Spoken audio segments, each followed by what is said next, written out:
Well, thank you all for joining us today. I'm Dr. Eve Shapiro. I'm a pediatrician in Tucson, and I'm also a board member of True Concord. I'm very pleased that True Concord will be presenting a series of concerts this weekend addressing climate change.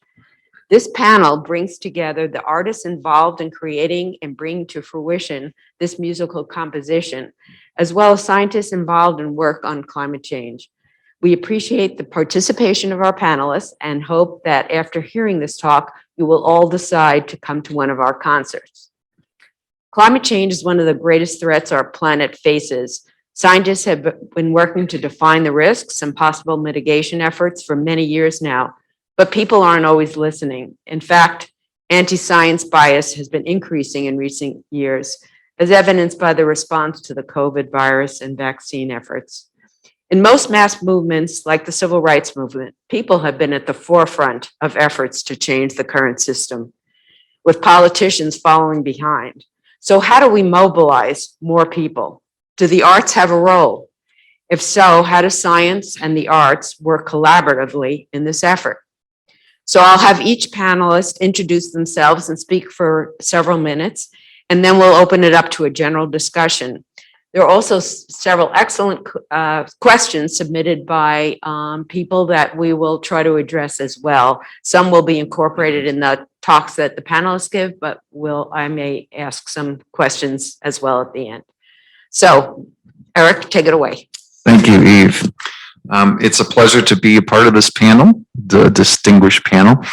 And I'm just pleased and proud that as an organization, True Concord has pulled together Jake Runestad and Todd Boss here for an exciting world premiere of Earth Symphony.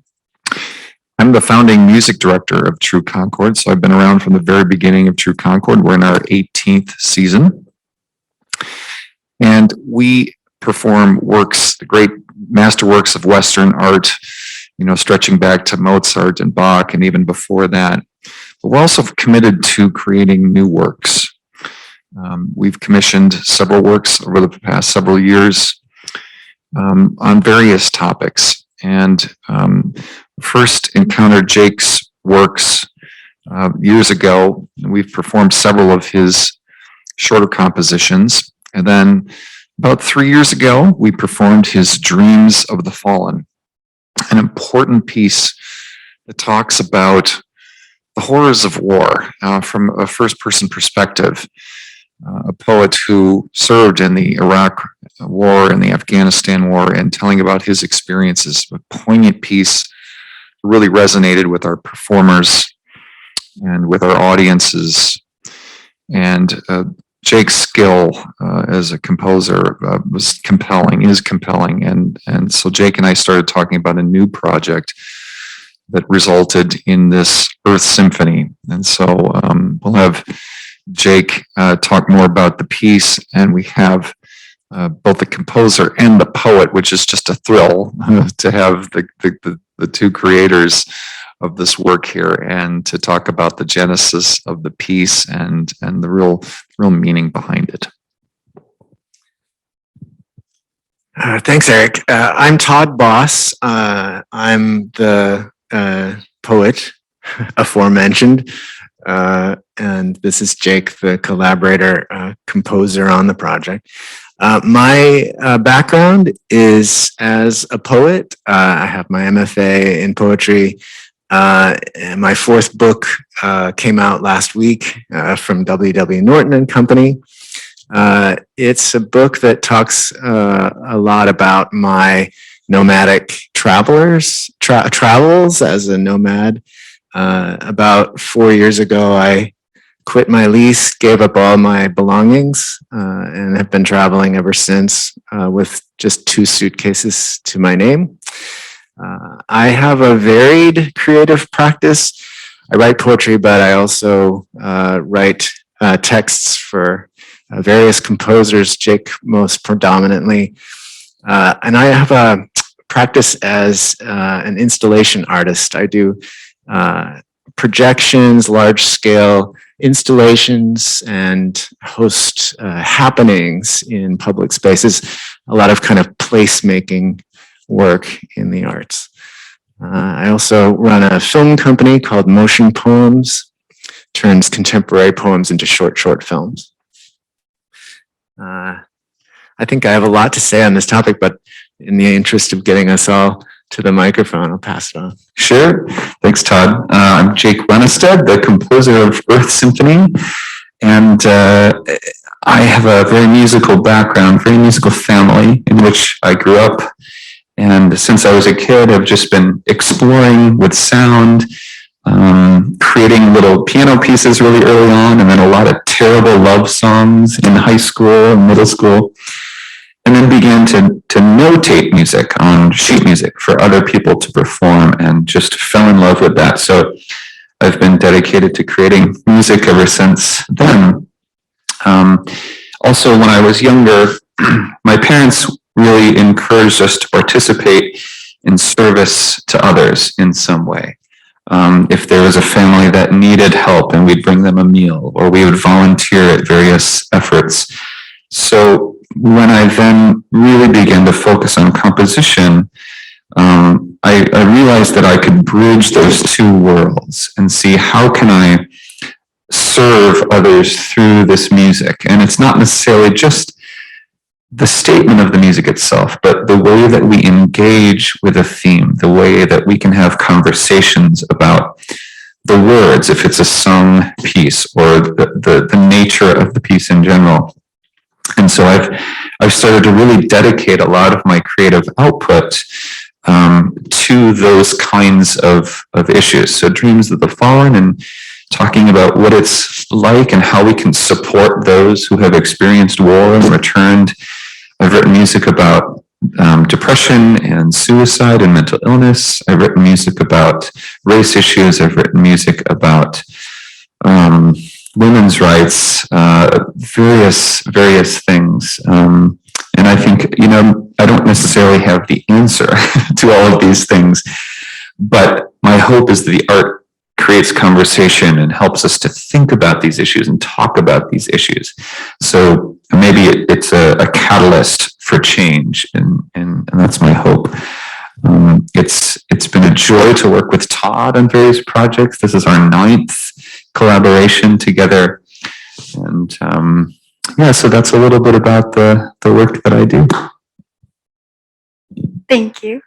Thank you for having me all. My name is Rachel Lzollinger, and I am a PhD student here at the University of Arizona. I'm also a Carson Scholar Fellow, which is a program here that mentors emerging scholars in communicating science and their own research.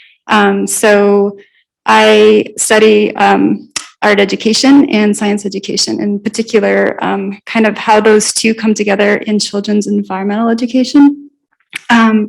So I'm very interested in children's relationships with the living world, and how those are influenced and shaped and informed by art and science, and then also firsthand experiences with plants and animals and place. And then on the other side, how those experiences emerge and resurface in children's image making, like how they draw things, how they talk about things, how they tell stories about their experiences, and how they relate them to each other and to the broader world. I think that's all I have to say for now. Thank you. Good morning. My name is Greg Garfin. I'm a climate scientist here at the University of Arizona. I'm also the director of something called the Southwest Climate Adaptation Science Center. I've worked on, trained as a climatologist, and I've worked on various kinds of climate science for the last 30 or so years. In the last 15 years, I've focused primarily on adapting to climate change. So acknowledging that there will be inevitable changes. How do we prepare for those changes? How do we adjust our practices and the way we manage resources so that we can do that in a more sustainable and continuous manner. I had my connection to this particular event is that I had the privilege several years ago of leading a U of A initiative called the Arts, Environment, and Humanities Network. And we brought together writers and visual artists, dance artists, scientists of various, environmental scientists primarily, of various stripes to exchange ideas, to try to seed collaborations. And what struck me about that, and one of the things that really intrigues me about the True Concord work here, is that both artists and scientists are aiming to synthesize their observations, their experience of the world, to interpret and understand the world through different kinds of lenses and synthesize ideas and make those ideas manifest. And so the opportunity to work together to take on big, important issues and look at them from many different angles, and maybe even, if we're fortunate, spur some change is very powerful.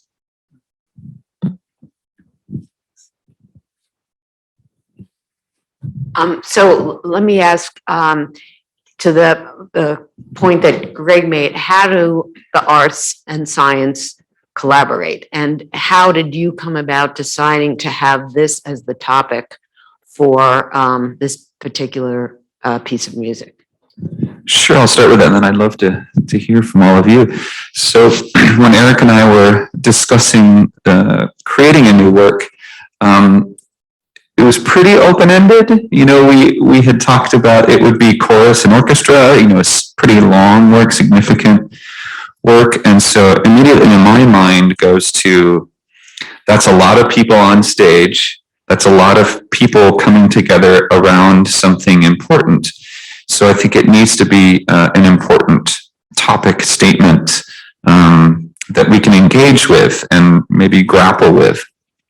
So I look to what are we experiencing as humans in the world today, and for me the most pressing issue is that of climate change and climate crisis.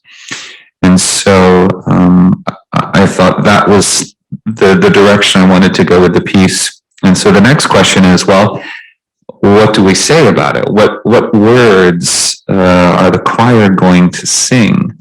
And so I was looking around at various possibilities of writers throughout history, never really found anything. So I went to Todd and said, all right, Todd, here's the idea.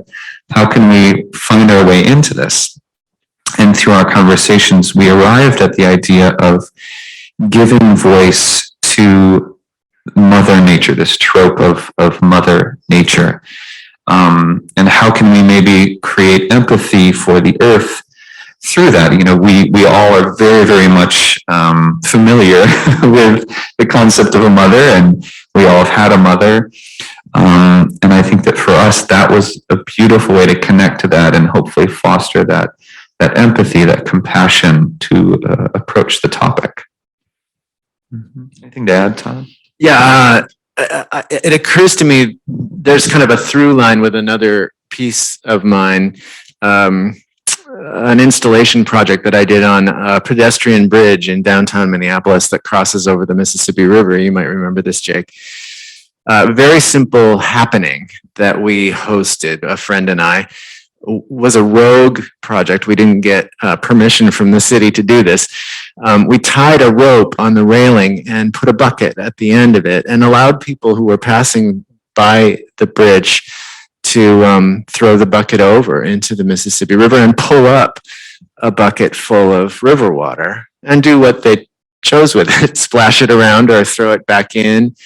And the delight that crossed people's faces as they did this. That sort of playful chance to connect with the river far below, it's a good 40 or 50 feet down, and then throw the water back or play in it or share it with the dog, was just really, really fun. But on a more profound level, again, it's that experience of connecting with the earth, the opportunity to feel it and touch it and splash in it a little bit and see how the light plays on it as you throw it back, that kind of thing. That's something that is an experience that that opportunity afforded. And I think the same is true of this piece. To write a piece that preaches about climate change or recommends action, urges people to recycle, all those things are good. But this piece tries something else. It really invites the audience to engage with the voice of our mother in a way that we maybe haven't really done yet. So that's what's exciting about this piece for me. Rachel, so your work already kind of goes across those boundaries. So how do you see that process happening with the connection with science and the arts? Yeah. Well, I think taking this kind of two-eyed or dual lens approach asks us to respond and interpret and relate to the world, the universe in diverse ways. I think that it asks us to look in multiple ways, and by that reveals things that one approach could not have revealed without the other. Science works on empirical observation and logic, but it's inflected by culture. It's inflected by the notions of what we value, what we think is worthwhile. And art is the communicator of culture. And by that, art can teach us what we should value, what is worthwhile, how we should think about things. So I think taking the two of those together really reveals the world to be more complex and more beautiful than if you only looked at it through one lens.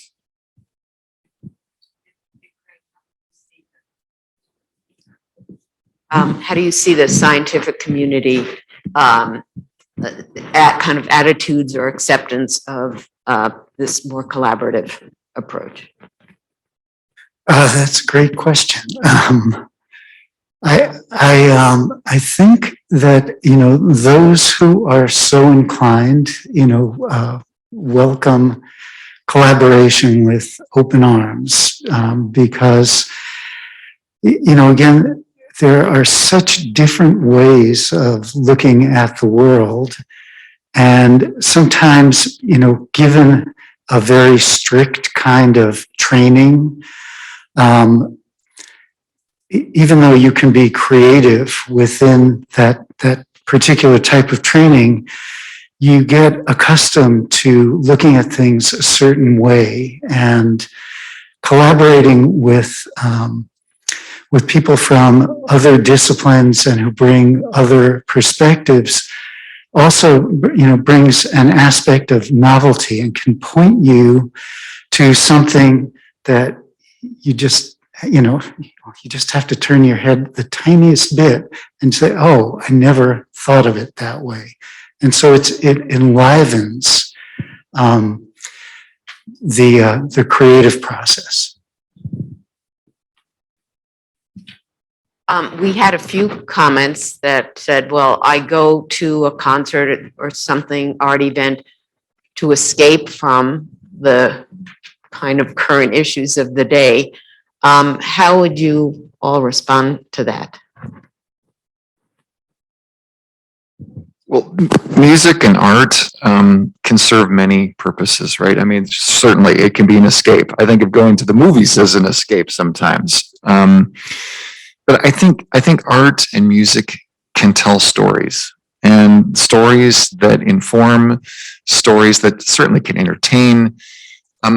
I prefer the stories that go deep and tap into memories and emotions, much like Jake was getting at here earlier. And this piece, Earth Symphony, is, we've used the word epic. It's an epic journey in 30 minutes, I'd say. I mean, starting off with 4 billion years ago. And I think maybe this would be a good time to talk a little bit more about the text and the structure of the piece and the text, and how it takes us from that 4 billion years ago, that idea, to the here and now. Yeah. Right.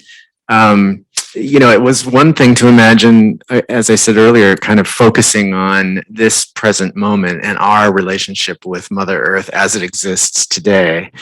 And it was another to really sort of invest in the imagination around what Mother Earth's entire experience has looked like and might look like, and to cover that entire arc as a story of discovery and celebration and wonder and grief and destruction and recovery, a kind of grand story, of which the human piece is really very small, as it is on the timeline. So I think that was the real imaginative leap that we took. And by offering that imaginative leap to the audience, we're really inviting them to uncover things that they know already, like the fact that we are a blip in time, for example, but to know it in a different way. As Greg, sorry, that slight turn of the head to see it differently is all it really took to bring that story to life.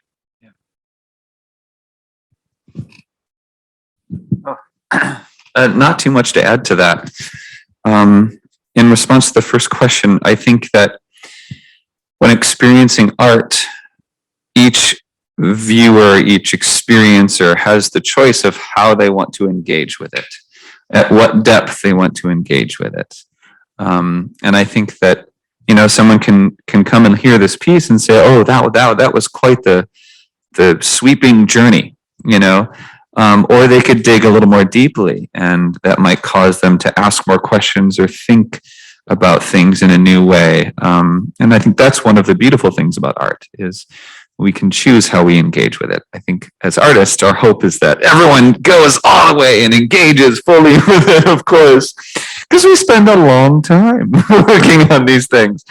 But I think that's the beauty of how we can experience those kinds of things. And I guess I'm curious, in a similar perspective, how a scientist feels as far as presenting information, presenting research, and how people are sensitive to it or listen to it or accept it in kind of a similar way. Right. So it depends, I guess, a bit on your point of view. Everybody brings some point of view to the things they engage with, whether it's scientific knowledge or artistic expression. It occurs to me that, thinking about the question that Eve asked about people wanting to maybe disengage from issues. Rachel had mentioned about how culture infuses the way we look at things. And in your work, it sounds like you're making these connections explicit. But you could have chosen, and there might be, other ways where people who want to disengage a little bit, there still might be some implicit expression of those things that are buzzing around in the culture. And, I think with either art or science, there's a little bit of, if you're a participant, if you're a passive participant, a viewer, as it were, you can make choices about, to what, as you mentioned, to what degree you want to engage.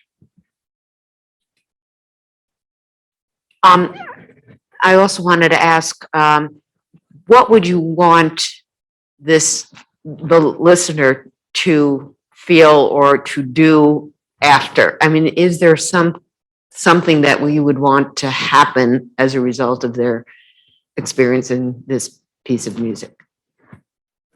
I kind of want to throw that to Rachel because, it's a really hard thing to answer categorically. And Rachel, you're doing a lot of work around thinking about what the takeaways are from arts experiences in an educational kind of setting. Not that this is an educational setting, but I'm curious what you would have to say about that. Yeah. So one, I do think it actually is an educational setting. We learn not just in a classroom, but throughout our lives. In fact, that's kind of one of the really beautiful things about our capacity, is that we can take in information and it resurfaces in other places. So there might not be, as you say, like the passive participant, it might not be this immediate, call to action and something just revolutionizes their life. But I think it is also maybe short-sighted and foolish to think that we aren't affected by the things that we experience. So attending a concert where there's moving music that is deeply rooted in a very sincere place, I think that's hard to ignore, whether it's in a immediate way or perhaps in a way that subtly changes. I do believe that these things accumulate within us and frame how we then see the world. That's beautiful. At the rehearsal with the choir last night, we had time near the end to just talk to them about the piece, about their experience of it. And one of the singers was talking about a conversation they had with their host, where they're staying for the week. And the host asked, how's the piece? What do you think? What's it about? Like, oh, well, what should I experience from it? And I said, well, it's complex, and not necessarily that listening to the music is like trying to solve a puzzle, because I think the music itself is very listenable. But I think what is it that we come away with, to what you said, is we will continue to kind of uncover throughout the rest of our lives. And I think that's our hope, is that there isn't just an answer with the piece, but that it causes us to now process and consider in many new and different ways.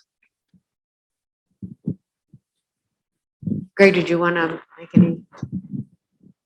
Yeah, this discussion reminds me a little bit of, we had a visit several years ago by the philosopher and environmental activist Kathleen Dean Moore. And somebody asked her about,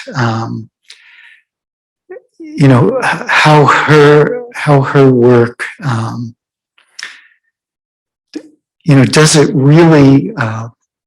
does it get through to people who are skeptical about climate change? And she said, well, that's really not how I see my role. I see my role, I guess the question was about preaching to the choir. Pardon. But at any rate, her response was, I see my role as energizing the choir. And when I think about a work like yours, even if it opens the eyes of one person and energizes that one person, of course, you'd like it to energize everyone or to get everyone thinking about that complexity. But if it energizes one person, then you've done a great thing, and it can lead to a change somewhere down the line. I love that. I just want to add that, our organization is called True Concord. It's Shakespearean. It comes from his sonnet number 8, in which he talks about music's power to bring people together. And of course, the etymology of concord is hearts together. And we as musicians believe that music has the power to, much like Shakespeare put into words, to bring hearts and minds together, even for fleeting moments. In fact, it's those pin drop moments in music that keep us musicians coming back to the practice room. It's kind of like our drug of choice. We live for those moments when everybody, not just on stage, but in the entire hall, just are completely captivated. And I don't know if we'll change minds about climate, but I know and we believe that music has the power to bring us together in these moments, and at least accentuate the fact that we're all in this together, whatever we're talking about, whether it's climate or it's race or what have you, that we have a shared humanity. We have much in common despite all of our differences and our bickering and our politics and such. And so no matter what people bring to this concert in terms of their preconceived notions of climate or what this piece is going to be about, I trust and I have faith that there will be moments during this performance and maybe moments after the performance where we've been brought together and in a common place that's really transcends everything.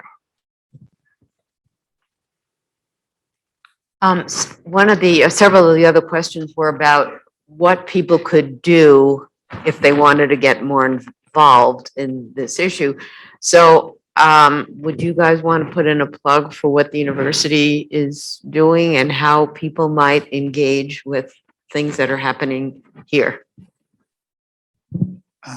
Okay, sure.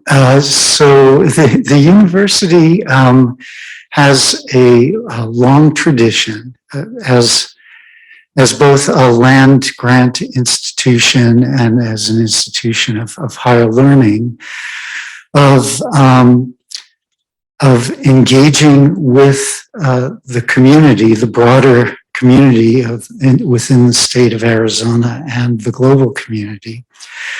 And I, at least it's been my experience in the 30 or so years that I've been affiliated with the University of Arizona, first as a student and then as a faculty member, that we're really, I can say this without blushing, and you'd see that if I didn't have the mask on, but we are really good, if not the best, at working collaboratively with partners in society, whether that be land managers and water managers or city planners or other people who are aiming to either manage resources, solve problems, make change. So there are, there's certainly, various webinars and lectures and things that people can attend. There are also some explicit programs that involve university funding to bring together community partners and researchers to work collaboratively and to co-produce knowledge to solve problems or inform policies. And those are opportunities for members of the community to take part in things here at the university. There are also a million extension and outreach kinds of programs that provide training and help people develop skills and knowledge to address these kinds of issues, climate change and other environmental issues. Do you have anything to add? No? Okay. And now I want to ask the artists here, do you have questions that you have for the science people that you would like to ask them? I'm curious, Greg, if you can think of any, what's been the most inspiring collaboration between an artist and a scientist that you've seen? Is that a fair question? It's a fair question, but wow, I'm caught flat-footed here.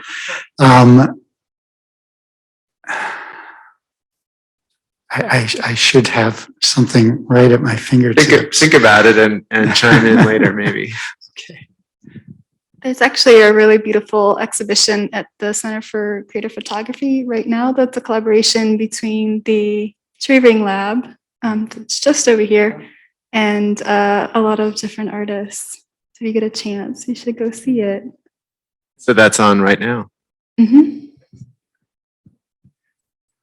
So that just spurred a memory of a local collaboration between two faculty members here at the university, Ellen McMahon in the College of Art, and David Brashears in the School of Natural Resources. And Ellen accompanied, Dave does work on the way climate change is affecting conifer trees in the western U.S. They're drought stressed, and then they're also affected by insect pests that, once they're in that weakened state, it can kill those trees. And so Ellen accompanied Dave on field work, and then she created some works of art that that look at the tree canopy with and without leaves, because once those trees die, they're skeletons on the landscape. And so it was really a kind of a profound reckoning of looking at environmental change and looking at it in a fresh way that a scientist like Dave might not be inclined to present his data and information in that sort of way. And what about from your perspective? Are there questions that you would have for the artists here? Yeah, so I guess one of the things that comes to mind is, I'm guessing, in fact, I know that at least one member of your choir, at least one, and maybe several, is a scientist, and or at least has participated as a choir member in True Concord events. And I'm thinking about looking out at the audience and thinking about what would you want the scientists in that audience to take away? Does that differ in any way from what you'd want the audience in general to take away?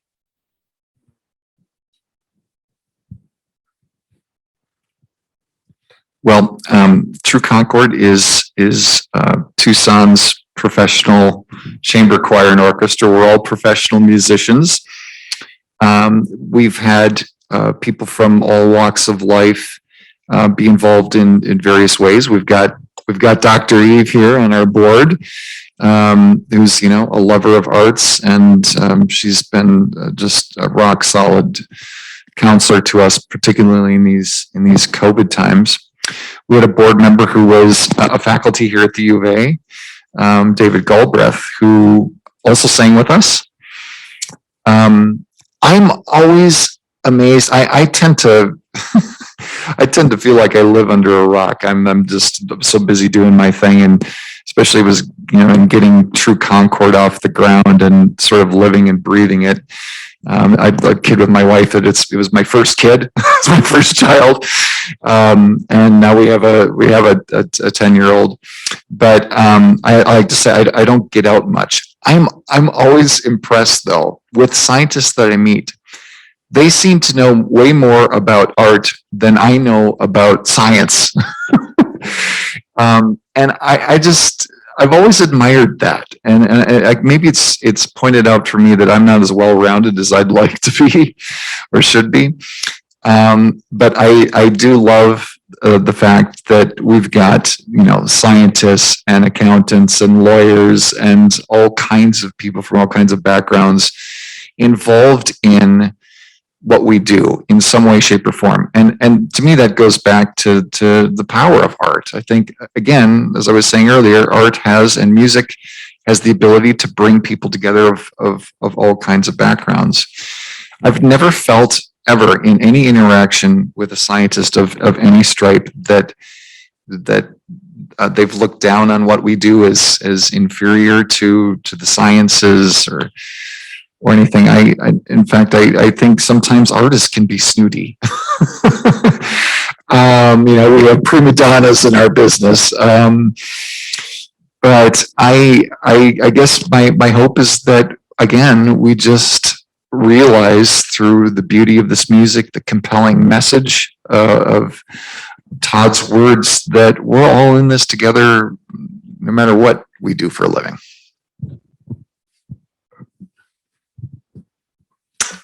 I think that my hope is that scientists see this as a form of showing support to them, that we are listening and we are trying to help people to engage with the work that scientists are doing, right? We know of this issue because of, thanks to scientists. And so for me, I think that's a big part of it. Is it's that turn of the head that you mentioned, but then redirecting it hopefully to the work that scientists are doing.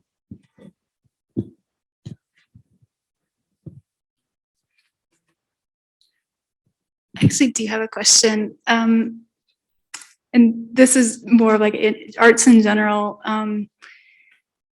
Climate activists kind of in recent years have lamented the fact that perhaps climate change and climate reality hasn't really hit us in a really deep spot, and have pointed out that the arts, if they had, the arts would reflect that. And there hadn't been that much talking about climate change and looking toward what kind of future will we create here. And so I'm wondering, looking at your work, hearing about your work, and knowing the work in my field, and I'm wondering if you all feel if there is starting to be a shift in that the arts and culturally we are starting to reflect our climate reality. Yeah, I've certainly noticed a shift, and I think it's unavoidable because climate change and climate chaos is unavoidable, and we're going to have to respond, not just with new ways of living, new ways of making energy, new ways of consuming, new ways of managing, but also new ways of seeing and new ways of understanding and new ways of expressing and connecting with one another. So we're only going to see more and more about this topic. It's inevitable. I mentioned I have a child, 10-year-old kid, and I guess I'm heartened by what my kid comes home from school talking about. And I think generations coming up are really focused on this, and not just climate, but race and equality and equity. And we visited a school, the three of us, just the other day, and Manzo Elementary. What an awesome place! Where their program around food and around growing food and plants and raising chickens, and how they handle their when they're done with their lunches and what they do with their composting program. It was really exciting to see kids, young kids, taking this so seriously, and that gives me a lot of hope, despite many hard-headed adults in the world. Well, that brings up one of the other questions was, how do you engage with kids about this issue? And both from the science and the art perspective, what thoughts do you have on that subject? Yeah, I think to kind of reiterate what I had started in this conversation of saying that art and science give us these diverse ways of looking. I think teaching children with that dual lens gives them a diverse tool set in which to approach problems. Because climate change paralysis is real, and understanding that you're not helpless here, that these two areas of thought can actually give you agency, that you're not helpless in the face of ecological disaster or climate chaos. Yeah, so I'm a firm advocate of teaching children that they can look at the world in various ways, and they can respond in various ways, and giving them tools that will help them move forward rather than give up.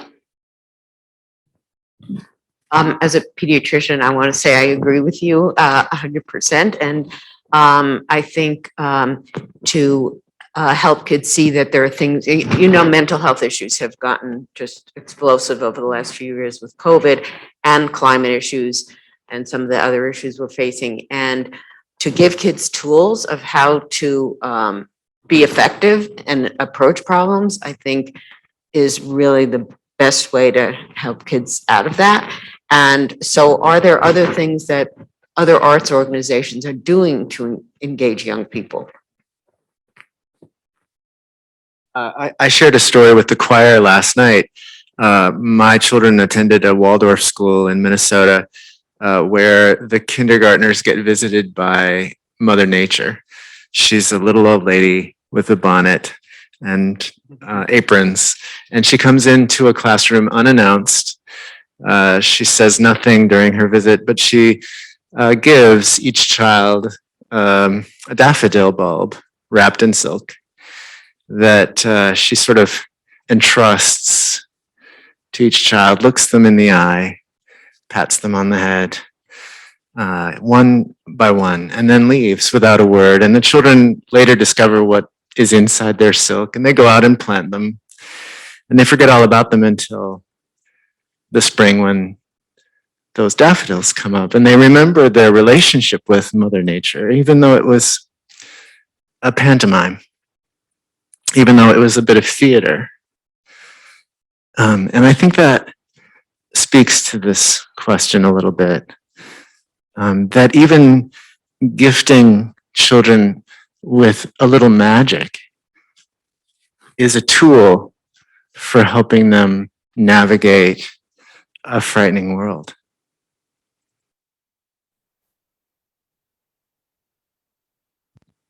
Anyone else want to address that issue? How about the way we teach science right now? Do you think, as Eric mentioned, with his son seeing changes in how they're taught, do you think that's really a universal phenomenon or not necessarily? Yeah, well, maybe merging those two questions together. What's recommended, and probably what comes to us most naturally in the least affected way to talk about big issues like climate change, or when I was growing up, there was the topic seemed to be, the possible destruction of the earth through nuclear weapons, which, by the way, is still sort of lingering in the background there. At any rate, is to really engage people about what are their values, what are their concerns, what's important to them, and how might that be affected, and what can we do about it? And, with different nuances, that works in speaking with adults and with children. And it opens up a conversation to find common ground, even where, particular points of view might be very entrenched. There are, certain common values about, safety and being able to thrive, whether it's economically or being, having a thriving environment, resources that we can use or relate to. And so I think that's also effective in pedagogy, but you're the pedagogy expert. Did you want to add anything to that? Okay. So are there any other questions that we should be talking about right now? Questions that you have for each other? I guess I'm curious about maybe some of the projects that you're working on that you find to be especially important, whether related to the arts or not, that maybe people should be thinking about or be engaged with. Both of you.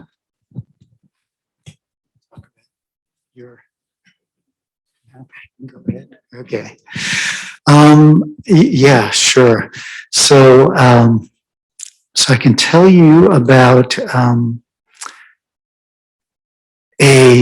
couple of projects that were completed, but that various colleagues and students have taken forth. Here we are in Tucson, Arizona, one of the hottest places in this continent.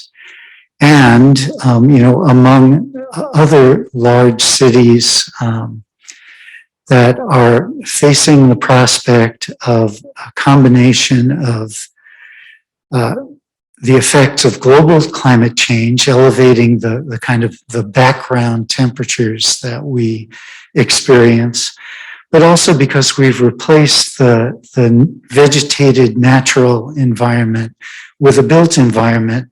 That built environment has characteristics that retain heat, make it harder for the city to cool off at night, and elevate the temperatures and have public health implications. So several years ago, I had the opportunity to work with university and community partners in El Paso, Texas, another large southern U.S. city that faces similar issues. And we got to both work with people in departments with the city and the county to help reinforce and improve preparedness and early warning. That's kind of like the scientist part of it. But we also got to work with a border community, an impoverished border community, to raise awareness about the public health implications of extreme heat episodes, heat waves, and also to, as part of the program, we were able to fund small grants for people to make improvements to their homes to have better air circulation or more airtight windows and things along those lines. And it was a wonderful partnership because it involved mutual education and learning and sharing different perspectives, and actually, taking one tiny step towards adapting to these conditions that we find ourselves in.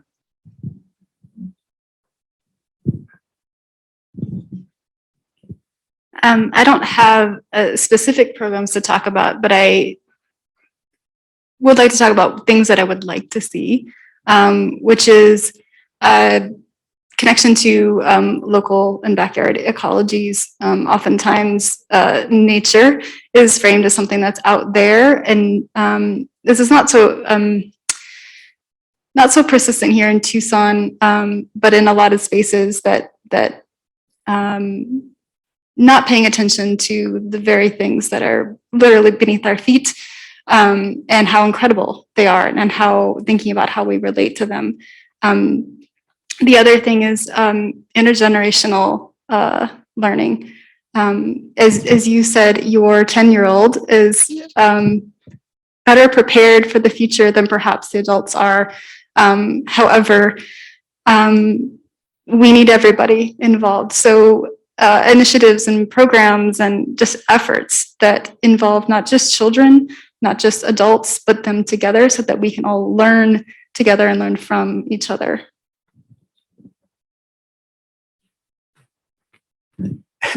So I realized that I left off part of my story. So, back here in Tucson, there's some colleagues are working with the city on these same sorts of issues. Colleagues who were involved with the project were also working with the city of Phoenix on the same issue.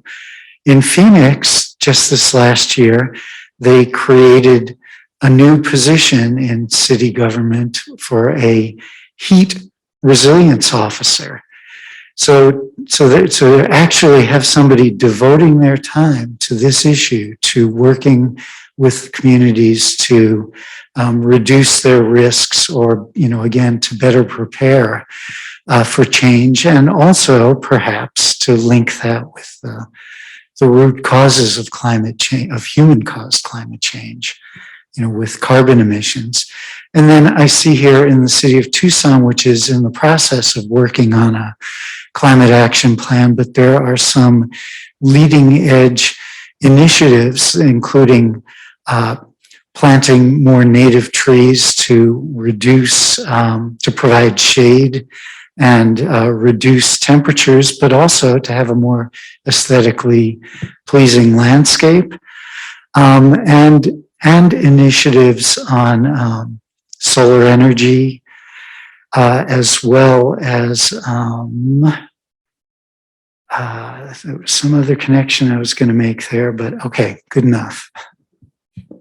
I just want to mention, you talked about the trees, and what's been clear recently is that affluent areas are cooler than poor areas because they have more tree cover, and the inequities in that is becoming more obvious. And there's been, I think here, even in Tucson, attempts to rectify that by particularly picking those areas that have less tree cover and really focusing our efforts in that area.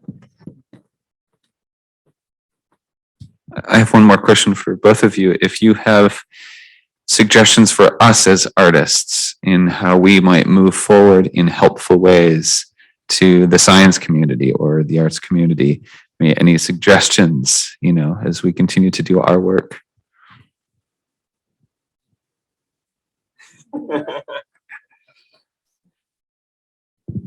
Well, so we're having a dialogue here. I've never had a dialogue with you before. And, more dialogue, eventually will stimulate ideas. I'm sure there are many dozens, if not, hundreds of faculty members on this campus, whether, in the sciences, the physical and social and biological sciences, or the humanities and arts, who are, also thinking about this kind of issue. There's nobody I know that, wants to do this and not be effective or contribute to a solution. So I think, just to echo Eric's sentiment, we're in this together. And I, for one, I'm guessing that there would be many others on campus would be open to further dialogue that might stimulate thoughts, ideas, collaborations, and so on. Thanks for asking. So hopefully we can get a lot of those faculty members to attend one of the concerts this weekend as well. Did you have any other? One of the really big things in art is access. And it's true of education as well. Simply making people feel that the space is available to them is a really big barrier.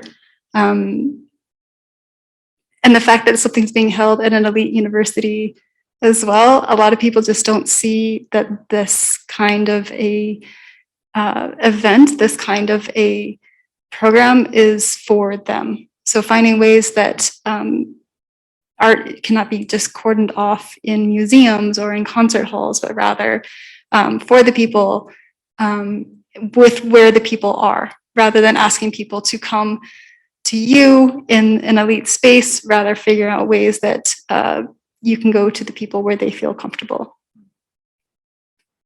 Have any specific recommendations on that for the artists here? Well, community art centers are a really good place. Also, as you're talking about doing some performative work with the Mississippi River, just being in public, kind of intervening where people are going about their daily lives, and yeah, just making it clear that art does not just happen within these elite cultural spaces where you have to have a particular kind of cultural capital to even get there. I couldn't agree more. I mentioned True Concord is in our 18th season. We started by taking the music to people all over the city. I mean, in churches and in schools, in various areas. We all know how spread out Tucson is, and even the whole the county. I mean, going down to Green Valley and up to Catalina. So we don't perform in big fancy concert halls. We perform in schools and churches. We have an education program in which we have our artists go to schools, because sometimes that's the only way we can reach kids for various reasons. But I couldn't agree more that music can't live in some formidable place that can't be accessed. I think we all have to work at creating more inviting environments and bringing the music and the art to people where they live, for sure. Great. Well, we're coming to the end of our time. Are there any comments, final comments anybody would like to make? Well, I'd just like to say it's going to be a fantastic concert. And we started this conversation about what are people's experiences with the arts and music, and it's true. Some people just want to have a mental break and get away from tough things. I think we've got opportunities for people to engage in this particular program. We opened the program with one of the most well-known, famous pieces, the Four Seasons. As our managing director likes to say, it's the original climate piece. And it's music that's engaging and certainly thought-provoking. And then you've got Jake's and Todd's piece, which is also wonderfully beautiful. I mean, you can just appreciate it for its beauty. But we have the words we have Todd's words with this piece, and so you have the opportunity to engage in the message of these words. So I really think there's something for everybody in this program. Great. Any other last minute comments? Well, thank you all for being part of this panel. I think that was really great collaboration right here. And we look forward to seeing everyone at the concerts this weekend. And thank you, Eve. Thank you.